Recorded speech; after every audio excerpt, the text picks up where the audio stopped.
Chapter 11. Not So Happy Reunion. I groaned as my knees cried at the brutal force of concrete floor hitting them. Thanks for the gentle push, Mason. Ast, you okay? Dad asked, crawling over. I pushed back into a sitting position and tucked my legs to my chest. Of all the things I thought were going to happen, this was not one of them, I sighed to myself. What did he say to you? Dad asked, scooting a little closer.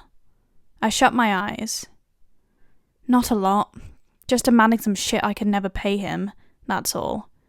Looks like we're here for a while, I answered. My dad was quiet for a few minutes. Astrid, while I wasn't around much when you were a kid, I know you well enough to know you're not a liar. At least not a good one. A fire suddenly burned deep in my chest. You don't know a single thing about me anymore. I've changed since we last spoke, I snapped. I immediately felt guilty at the downcast look my dad adopted on his face. I'd hope so. Seeing as we saw each other on your 18th, I would hope that you'd changed, that you'd grown. Oh, he knew so little. Astrid, please tell me what he said to you. Dad begged. I rolled my eyes with a sigh and divulged into the conversation because of the lack of better words that Mason and I had just shared. In here, Mason said, extending his arm out dramatically. Danielle stared at it in disdain. She moved into the room as Mason directed, refusing to break eye contact with him as she walked by. She knew it unnerved even the most steeled people. She'd done it in her interrogations. Mason grinned and pushed her further in, shutting the door behind him. Oh, was this your room? Mason cooed, never knowing much about her American side. Danielle raised an eyebrow. She stuffed her hands in her pockets. I mean, it was, until my dad met another woman, and this became my stepsister's room. She turned to him with an innocent grin. Which I shouldn't have to tell you, right? Surely you already know this. Mason raised an eyebrow. Why would I know that? He snarked, moving to sit in a chair. I mean, surely you've got all the info you need at your fingertips. Otherwise, this won't be a very long kidnapping. She maintained her innocent grin and dropped onto her stepsister's bed. So what is it you even want, Mason? We're both too intelligent for this game to go on much longer. You owe me, Mason said, staring.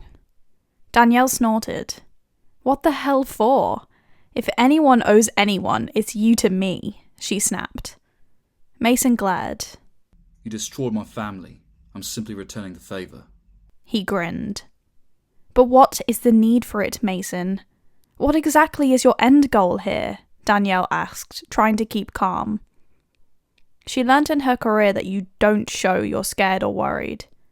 Keep a poker face on at all times. It makes it seem like you have the upper hand. You threw my dad in jail for 5 years. He's still there until late next year. You had me on the run from the police and a stupid restraining order. My mother found out and left us both without telling us where. You had my child without telling me. Danielle rolled her eyes. A, I was just doing my job. B, your mother probably wanted to leave for a while and was just waiting for an excuse.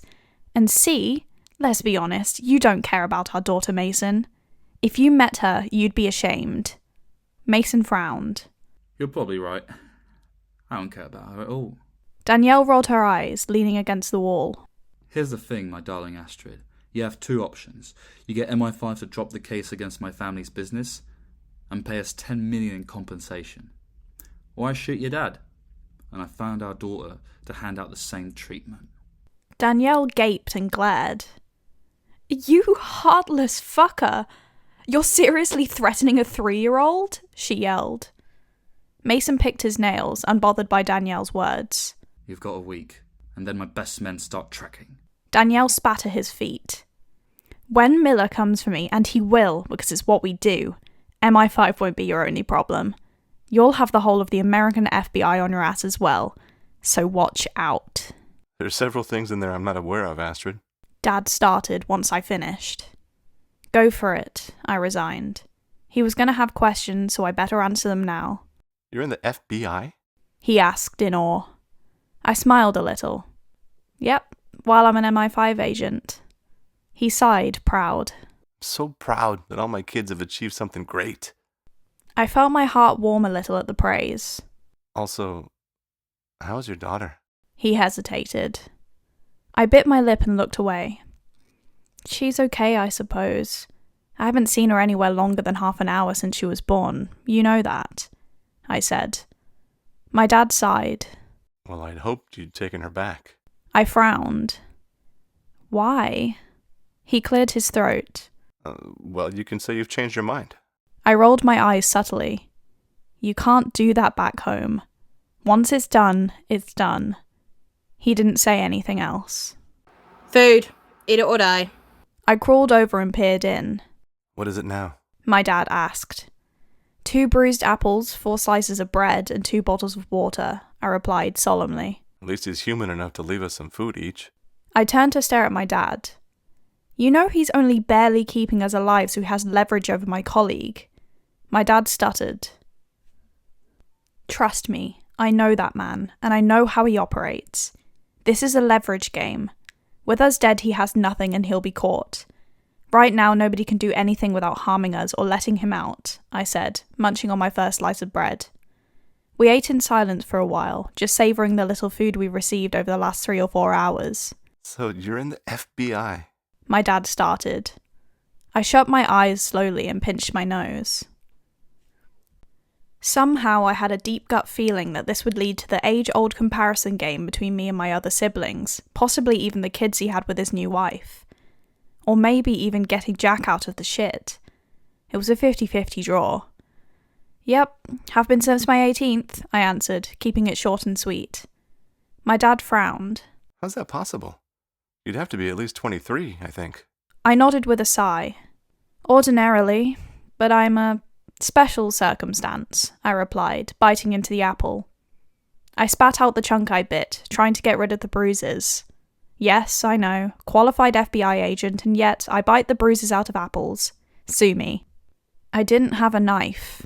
Not one that I'd risk dulling on an apple, at least. Which are? My dad prompted. I sighed and turned to stare at him. I'm not allowed to discuss this with you. It's part of my contract. I snapped a little. Oh, okay. My dad answered quietly. The guilt flooded deep into my heart. I dropped my head and scratched my eyebrow. I was in a relationship with a guy who was the son of a dude they wanted, I began. It so happened to be in both our best interests to work together, I continued. My dad pointed upstairs, signalling to Mason. I nodded with a tight smile.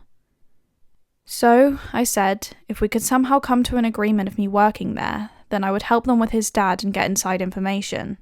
My dad frowned. But didn't he get suspicious? I shook my head. Not at first. There was a loud thud upstairs suddenly.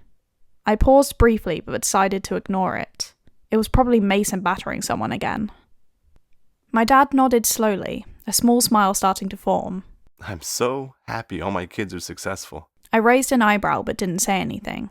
Simon's a banker now, and Amy, a Harvard graduate. I kept my tight smile. I hadn't spoken to my siblings since they stopped visiting.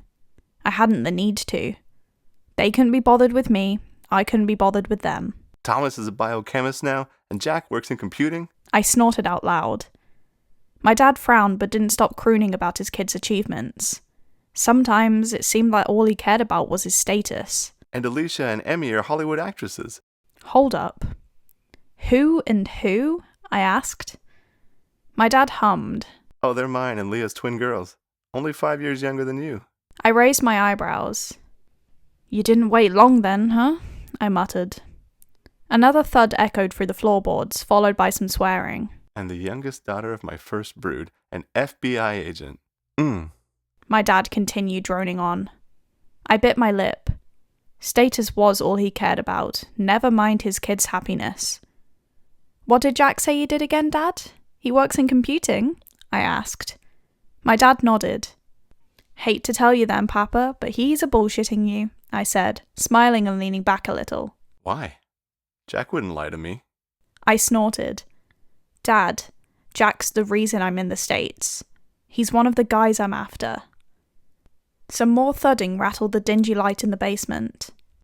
Something was going on up there, something Mason wasn't happy about. I'd been with him long enough to know how he moved and sounded. My dad glared. Wait, you're trying to arrest your brother? Why on earth would you do that, Astrid? He frowned. Because it's my job? He's breaking about 10 different laws right now, Dad. My dad scoffed. Law or no, family is family. I stood up. Shame you didn't think about that when you left us, I spat. He faltered. My chest heaved with a sudden burst of anger. To stop myself from saying something I'd probably regret, I stormed off to another corner of the room and stewed silently. How dare he parrot on about family when this fucker stopped seeing my mum the second he could and married the first thing that moved? The audacity the men in this family had. Oi, Clarke! A voice snapped from the top of the stairs. I didn't bother to look up. Agent Clarke! The same voice yelled. This time, with a frown, I turned to see the voice. Miller! I yelled, standing up. The lack of food had gotten to me. My vision wavered and turned static at the edges. My head pounded. Miller made his way downstairs into the basement. What the hell are you doing here? I yelled in joy. Well, I knew the guy on the phone wasn't your dad, judging from how silent you were. So I said I was leaving, and I waited in a cab just outside the apartment. I followed you to the airport, and as soon as I knew where you were going, I rang your brother for the address. My happy grin wavered a little. You spoke to Jack? I asked. Miller nodded. I had no other way of obtaining the address. He said he'd give it to me on the condition I didn't trace the call line. Then I rang Evans and explained what happened. I had no other way of obtaining the address. He said he'd give it to me on the condition I didn't trace the call line. Then I rang Evans and explained what had happened. He finished. He can get on with Jack. Why can't you? My dad piped up. Shut up about Jack. Miller had no other choice, or we would have died down here, I snapped. Miller pursed his lips. Come on, I've got a cab outside. They're all unconscious. Evans is organizing some agents based here to come and deal with them. My dad and I followed Miller out of my old American childhood home in a daze. Miller instructed my dad to walk out into the front garden. He pulled something out of his pocket and placed it on a unit in the hallway without looking away from the front door. He turned to me over his shoulder. If you decided to finish the job for good, I wasn't here. He walked out and shut the door, leaving me in the hallway. I finally saw what he'd put on the table. I picked it up with shaky hands and walked into the kitchen, where Mason's shoes poked out from the doorway. I stood over his unconscious body and aimed at his head. I suddenly felt very emotional. Was I going to do this? Was I going to take his life? Then I remembered what he'd done to me, and what he was going to do if Miller hadn't turned up when he did. A lone tear fell down my cheek, leaving a burning sensation in its trail. It's a shame you were like this, Mason. I truly saw us being together forever, I whispered. I pulled the trigger. Are you serious? I shouted. Afraid so, Agent Clarke. Evans answered his image on Skype, momentarily freezing with the shoddy Wi-Fi connection. I'm so close to catching them. Evans held a hand up. I'm well aware of the progress on this case, but Agent Miller is required for a more pressing case back here in New York. I'm sorry. I slapped my hands on my legs in frustration. If we pause this case, sir, they will escape and they will get away with it, I argued. Evans gently shook his head. I'm sorry, Agent Clarke.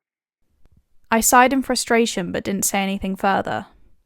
Can't Clarke continue the case on her own? She has the information and knows what she's doing. Miller spoke up. Not really, Agent Miller. Agent Clarke isn't of a high enough rank just yet to take control of a case and do it solo. Evans explained. I rolled my eyes. That's ridiculous. For Christ's sake, Agent Evans, I'm siblings with one of the criminals. I know how he works and how his brain functions. Evans pursed his lips. I paused and lowered my head. Sorry, sir. That outburst was childish. I'm sorry. Nobody spoke. What the actual fuck was wrong with me? Agent Evans was my superior. As much as I would love to watch Clarke's ass be handed to her, the doctors warn that she may have emotional outbursts post-seizure for up to 6 months after. Miller interrupted. I stared at him, shocked. They didn't say that. Sure, that was probably true, but they didn't say that. Why was Miller defending me? I do expect you to control your emotions better, Agent Clarke. But, apology accepted. Evans replied, scratching his eyebrow. Is there no way Agent Clarke can take over? I honestly think she has the capability, the knowledge, the means, and the drive to complete it. Miller paused. She can do it, sir. Why was Miller so intent on defending me? Evans cleared his throat. I don't doubt her, Agent Miller. At all. I think she could solve this and catch them all in record time. It's not that I'm unsure of her capabilities. It's her rank. An ordinary agent and a case this size. Miller sighed loudly. I stayed quiet still. Whatever Miller was doing was kind of working. Evans suddenly blew a breath of air out of his mouth. I suppose, technically, Agent Clarke could potentially continue the case if you didn't officially leave it, he said. Miller frowned, and I leaned in to listen more. If Agent Clarke reported to you every single night, or at the very least once every 2 or 3 days, and in turn, Miller reported to me once weekly. He paused and the screen froze.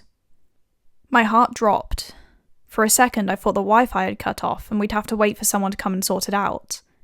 But then, by a miracle, the screen unfroze. I could authorize Agent Clarke to continue the case. My heart soared. Yes! I yelled. The 2 men frowned. Sorry, I muttered. Are you okay with this, Agent Miller? Agent Evans asked. I turned to Miller with pleading eyes. I guess so. Miller relented, smiling slightly. Oh, Agent Evans, take a screenshot. This is the only time you'll ever see him smile, I teased. Agent Evans laughed while Miller stuck his finger up under the table. Great. I'm glad that the issue was sorted. Where are they moving to next? Evans asked. I put my index finger up and ran to my bedside table. I yanked it open and rifled through it, trying to find the piece of paper I'd found in Jack's jacket at the hospital. Stupidly, when visiting his FBI-trained sister, Jack neglected to remove the planning sheet of the store they were going to rob from his hoodie pocket. Who in their right mind keeps something like that in their pocket anyway? In conclusion, everyone, my brother was a shit criminal. New York City, Wednesday, Cartier. Miami, Saturday, Tiffany's. Los Angeles, Tuesday, Cartier and Harry Winston. I rushed back into the room and dropped onto the sofa next to Miller. They're gonna be in LA on Tuesday, I said, displaying the note. Miller frowned. Where did you get this? He asked. I shrugged. When Jack came to visit me in the hospital, I raided his pockets, I replied. Miller gestured to the piece of crumpled paper. Told you she's good. I walked into the dingy apartment in West Hollywood, Los Angeles, and couldn't help the way my lip curled. It was my dream to visit Hollywood, and this was my very first time I'd visited, and I'd been placed in a crappy apartment which would normally cost over $600 a week in rent. But somehow, Evans got it rented without paying a penny. Don't ask me how, I don't know. And I'm not sure I want to know, you know? There was a tiny bedroom, literally just big enough for a double bed with a small table at the side. No room for any drawers or anything, they were in a separate room.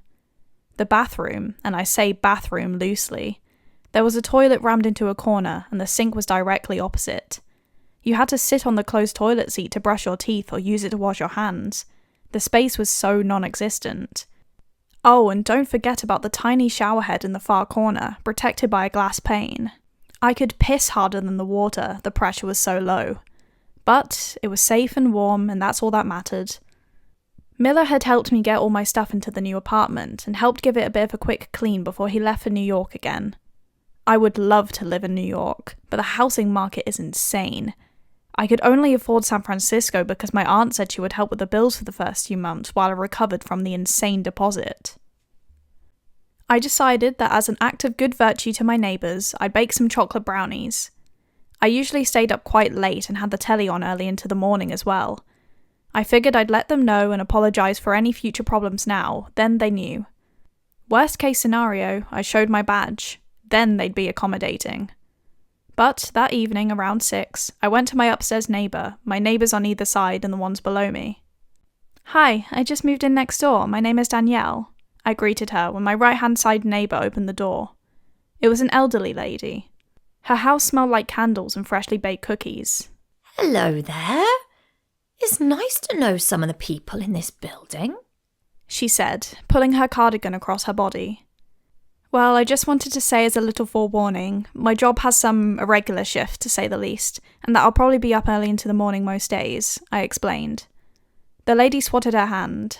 "Oh, I don't mind. My husband snores loud enough to rival a tank, so it's fine. Thank you for the warning, though." As it turns out, one of my walls is the exterior wall of the building, so I only had one neighbour to my side, and she was lovely. I made a fresh batch of brownies and went to greet my neighbours downstairs as well. Who are you?" A skinny brunette rudely asked when she opened the door. I was slightly taken aback by the rude greeting. Fuck! Sam! Your side piece is here again. What did I say about sleeping around when we're together? She screamed into the apartment. I coughed. "I have no idea who Sam is, but I just wanted to say I've moved in above you," and I began. The rude girl put her hand up with a sneer. I couldn't give a shit who you are or what you want. Just stay the hell away from my man. And she slammed the door in my face. I was slightly frozen at the brief but very memorable interaction. I shook my head with a scoff. How dare she speak to me like that? I hammered on her door, a frown making its way onto my face. Ugh, I just told you to go away. I scrunched up my nose and smiled. I pulled out my FBI badge. "I do believe you just verbally abused an FBI agent, so you may want to be careful with what you say next." The woman's face dropped and she paled. She gulped. I sniffed the air. "And I wonder what that smell is," I trailed off. I knew damn well what the smell was and that it was an illegal, smoky drug. I am so sorry, ma'am. I gave a tight smile and put my badge away again. I thought you would be. I began to walk away, picking a brownie up from the tray again. She shut her door very quietly, and the music or telly or whatever it was she was watching was turned down drastically. I sighed heavily and made my way up the stairs to greet my hopefully nice neighbours. The apartment had a doorbell, kind of. I pressed it, but all it did was buzz quietly and die out. To be fair, the door didn't look all that inviting. Half the paint had peeled off, leaving an unpleasant green colour behind. I'm going to take a stab in the dark and guess that the usual occupant wasn't here much. I flicked my wrist and checked what the time was. My watch read 7:48 p.m, so if anybody was in, chances are they weren't asleep yet. "Coming!" A female voice yelled from somewhere inside. I frowned. That voice sounded vaguely familiar. The female voice was chatting to somebody else, but I couldn't hear their voice enough to establish who it was. But her voice, I recognised. Maybe it was someone from inside the FBI. Some locks clicked on the other side, and finally the door opened. I almost dropped the brownie tray. "Clarke?" Clarisse?